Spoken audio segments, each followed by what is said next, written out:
నేను ఎప్పుడు ఇదే ఫుడ్ వాడతాను నా ఫిష్లకి. చూడండి దీనికి రేట్ ఎంత ఉందో ఉందని.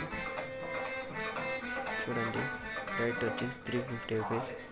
ఇది తీసుకుంటే మీకు ఫిష్లు అంతా బాగా గ్రోత్ అవుతుంది. చూడండి ఈ ఫుడ్ వేసిన ఫిష్ ఒక రౌండ్ కూడా వేసాను ఫుడ్ని, కానీ ఇది ఫుడ్ మునుగుతుంది. చూడండి చూడండి ఇట్లా తింటా ఉంటుందండి.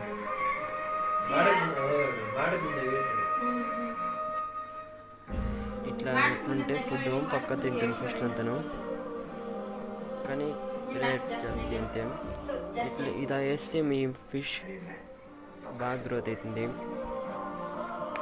చూడండి నాది గోల్డెన్ ఫిష్ ఎట్లా గ్రోత్ అయింది చూపిస్తాను. చూడండి ఎట్లుంది.